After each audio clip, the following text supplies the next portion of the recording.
Миялыдан 7-8 километр жерде Секер қорымы деген бір.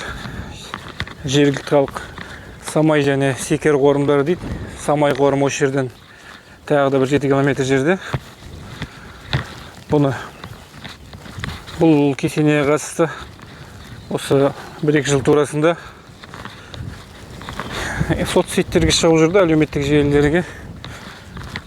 Және де махаббатта жол болмағандар тамыздың пәленшесі күні осы Секер сұлудың басына жиналады екен деп осындай тақырыппен әлілер шыққан болатын. Ол кезінде Секер деген жалпы байдың Секер деген қызы болады. 15 жасында тұрмысқа ұзатып жатыр. Сол тұрмысқа ұзатып отырған уақытында өмірден өтіп кетеді екен. Яғни жыланшағы болады да, содан қайтыс болады. Содан екеуі қосыла алмады деп, сол банағы интернет желісіне шығып жүрген ақпарат сол ғой. Махаббатта жол болмағандар тамыздың пәленшесі күні осы жерге жиналмады деп. Алайда бұл Секер сұлудың кесенесі, мынау жатырған құлпытасы. Секер сұлу 70 жасында қайтқан екен. Шеркеш руынан құлпытасын оқыдық. Яғни ешқандай да банағы аңыздағыдай 15 жасында қайтпаған екен Секер сұлу.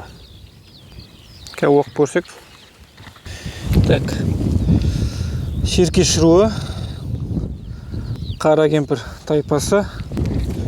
Мына жерде кішкене түсініксіз болып тұр. Долтайға келіп тұрған сияқты. Долтай бөлімі ме қателесу мүмкін. Так.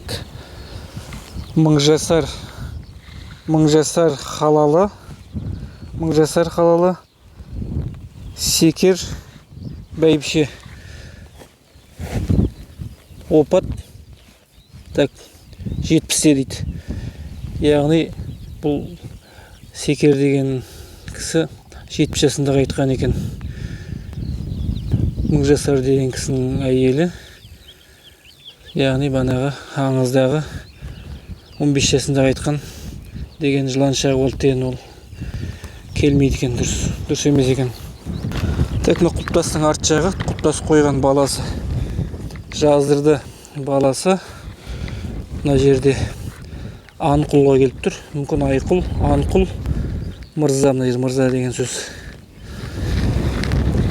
Яғни Секер сұлу өзінің несіне қосылып 70 жасында қайтыс болған екен.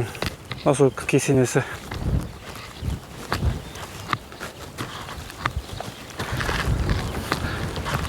Құлап қалған.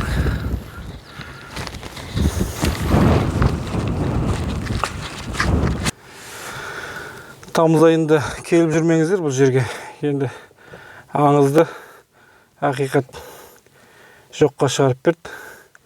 Осы көптеген атырау жерінде көптеген жаңалықтар ашылып жатыр. Жалпы осындай